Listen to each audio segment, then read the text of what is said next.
And welcome to Otaku No Video. Thanks as always for joining me. Bit of a different setup this time. I'm here to talk to you about Scott Pilgrim Volume 1. This is A Precious Little Life, the first volume. Rather thin volume. It's not technically manga, obviously not anime. But it is basically an American manga, technically a Canadian manga, if you want to look at it that way. Definitely done in a manga style though. So here's some examples of the artwork. Definitely very manga-ish, as you can see. Large eyes. And certainly making use of manga storytelling aspects, storytelling cliches. That's not a complaint. Basic setup, this is set in the modern world. Guy, girlfriends, all that kind of fun stuff. Until the end, where things get interesting. There's sort of a fantastical element to the storyline, which is revealed as it goes along. No spoilers here. The amazing thing about Scott Pilgrim here is the use of dialogue. This is some of the most naturalistic modern dialogue I have ever read. It's very hard to write normal dialogue the way we actually speak.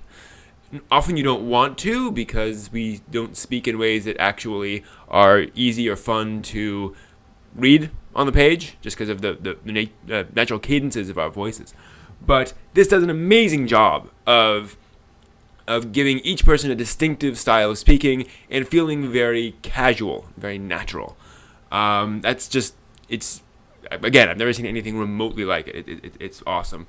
Now, the art style is something a little might take some getting used to. It is not It is not manga. It's not American comics. I found myself getting used to it very quickly. I like it a lot. It is effective, and it's a modern urban story, so that's fine. That's just kind of what it is. I don't want to give away too much of this, because what I love about Scott Pilgrim comes in the last chunk of it, where it kind of goes off in its own interesting direction. I love the direction it goes in, but I can't really talk too much about that because it's a spoiler. But it shows how much Brian Lee O'Malley understands his source material, and how much he's willing to have fun with what he's doing, and in the interests of making something that is fun for the viewer. In some senses, this doesn't make sense, but it isn't meant to.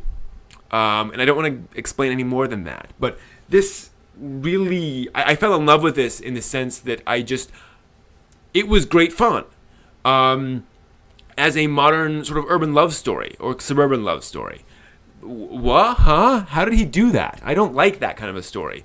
This was just fun and easy to read, and I just burned through it, and I'm looking forward to reading more of it. This really impressed me, especially from something where comparatively little happens. It's a guy and a band and a girl and another girl and that kind of stuff.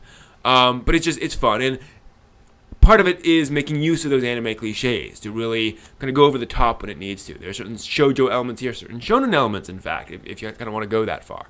So yeah, definitely wasn't what I expected, and impressed me. So it streets for $12 US.